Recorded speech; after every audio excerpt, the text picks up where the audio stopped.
আগামী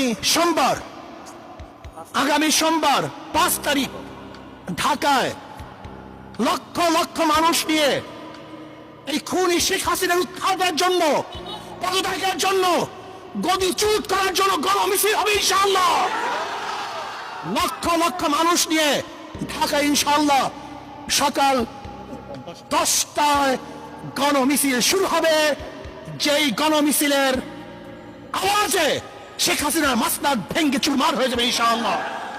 বাইতুল মুকাররম থেকে শুরু হবে ইনশাআল্লাহ সেই গণমিছিল। আমিরুল মুজাহিদিন হযরত পীর সাহেব হুজুর দামাত বরকাতুল আলিয়া সেই মিছিলে থাকবেন, নেতৃত্ব প্রদান করবেন। আমরা সমস্ত জনগণ সবাই একত্রিত হয়ে সেই মিছিলে অংশগ্রহণ করব।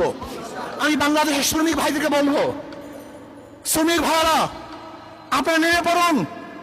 ছাত্র ভাইরা, তোলাবারা, ওলামারা যে যেখানে আছেন সবাই আপনারা নেমে পড়ুন। যারা প্রজাতন্ত্রের কর্মচারী,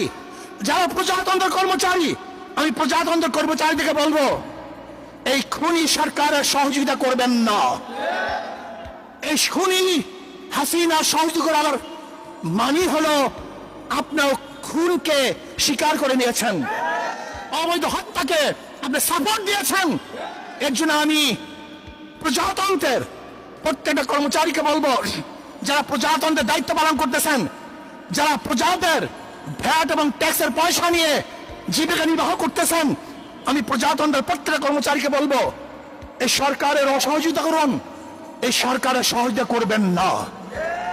আমি প্রত্যেকটা জনগণকে বলবো, যে যেখানে আছেন, যেই অবস্থায় আছেন, যেই পাড়ায় আছেন, যেই মহল্লায় আছেন, যেই জায়গায় আছেন, সেই বাজারে আছেন, সেখান থেকে আন্দোলন করে তুলুন, প্রতিবাদ করতে থাকুন। শেখ হাসিনার মাসনাদকে তসনাদ করার জন্য সেখান থেকে চেষ্টা শুরু করুন। আলা রাসূলিহিল কারীম, আম্মা বাদ, ফাউযু বিল্লাহি মিনাশ শাইতানির রাজীম, বিসমিল্লাহির রহমানির রহিম। ওয়াজাহিদু ফিল্লাহি হাক্কা জিহাদি, আল্লাহুম্মা সাল্লি আলা মুহাম্মদ ওয়া আলা আলি মুহাম্মদ। আমরা কেন এই মিছিলে অংশগ্রহণ করেছি আপনারা সবাই জানেন। আজকে বাংলাদেশের হাজারো মানুষ রক্ত দিয়েছে, হাজারো মা তাদের বুককে খালি করেছে, হাজারো মার বোন বিধবা হয়েছে, হাজারো বাচ্চারা এতিম হয়েছে, আজকে হাজারো মানুষ বিকলাঙ্গ হয়েছে, আজকে হাজারো মানুষ অন্ধ, আজকে হাজারো মানুষ হসপিটালে জীবন মৃত্যুর সাথে লড়াই করছে। আজকে বাংলাদেশের মানুষ শান্তিতে বসবাস করতে পারছে না, ঘরে থাকতে পারছে না, ঘরের থেকে নির্বিচারে তাদেরকে অ্যারেস্ট করা হচ্ছে। আজকে ছোট বাচ্চারা তাদের খেলার মধ্যে নিরাপদ নয়, খেলা অবস্থায় তাদের বুকের মধ্যে গুলিবদ্ধ হচ্ছে। আজকে আমাদের হাজারো শিশুরা ছাদে উঠে দেখার জন্য তাদের উপরে শেখ হাসিনার গুলিবিদ্ধ হয়েছে। আজকে আমাদের শিশুরা পালাতে গিয়ে এই খুনি হাসিনার পেটুয়া বাহিনীর মাধ্যমে, খুনি বাহিনীর মাধ্যমে হত্যা শিকার হয়েছে। আজকে আবু সাইদ জীবন দিয়েছে, আজকে মুগ্ধ জীবন দিয়েছে, হাজারো সন্তানের কবরের মধ্যে আছে।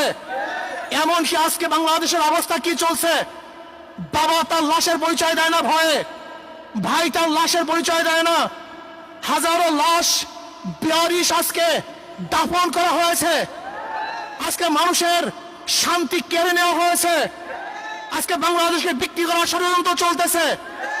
আজকে অধিকার চেতে গিয়ে হাজারো ছাত্ররা নির্মমভাবে হত্যার শিকার হয়েছে। কাজে না, আমরা বাংলাদেশের একটা খুঁড়ো দেখতে চাই না।